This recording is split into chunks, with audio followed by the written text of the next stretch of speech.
So why is it then, as some of the scholars said, why is it then our du'as are not accepted?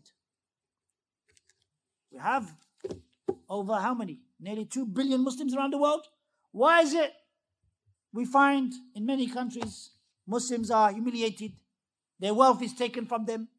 If you are to talk to a takfiri, it'll make things only worse for you, because you just fill your mind with, and fill your heart and your ears with politics. I want ibadah. I want to know what is the reason why we reached here.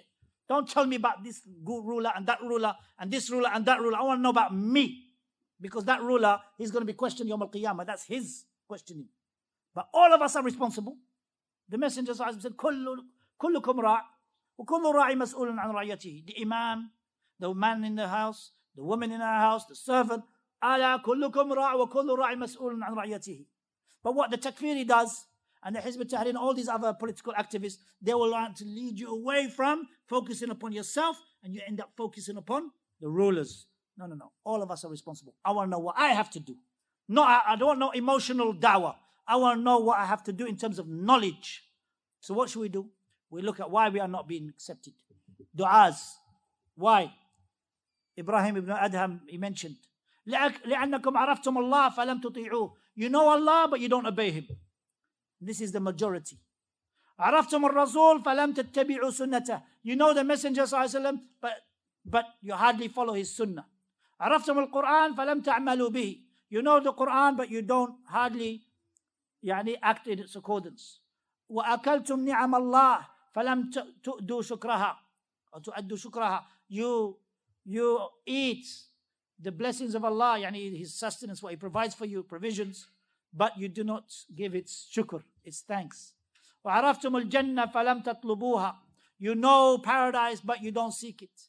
عرفتم النار فلم تهربوا منها. You know the hellfire, but you don't run away from it. وعرفتم الشيطان فلم تحاربوه. You know shaitan, but you don't wage war against him. وعرفتم الموت فلم تستعدوا له. You know death, but you don't prepare for it. ودفنتم الأموات فلم تعتبروا. And you bury the deceased, but you don't take a lesson from that. وتركتم عيوبكم واشتغلتم بعيوب الناس. You left your shortcomings and you were busy with other people's shortcomings. That is mentioned by al-Qurtubi in his tafsir under the verse Surah Al-Baqarah, verse 186. So may Allah subhanahu wa ta'ala make us of those who busy ourselves with ourselves, such that we rectify our hearts and rectify our actions, and that we be of those who are steadfast in holding on to the book of Allah and the sunnah of the Messenger sallallahu alaihi wasallam, and being patient upon that. The great scholar Al-Awzā'i of Sham, he said, "Isbir nafsak, make your soul patient, ala sunnah, upon the sunnah. وقف حيث وقف القوم, and stop where the Sahaba stopped. وقل بما قالوا, and say with what they said with.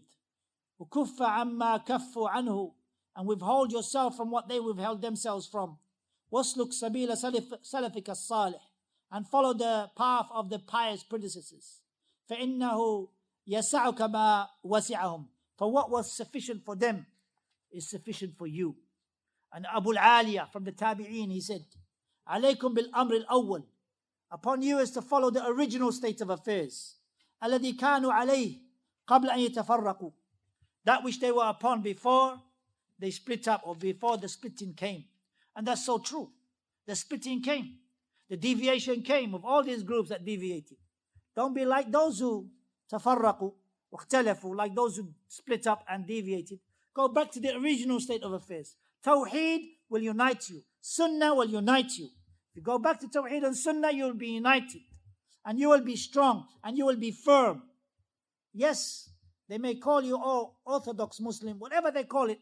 Tawheed and Sunnah, that's what we want. That's what we live by, and that's what we want to die upon.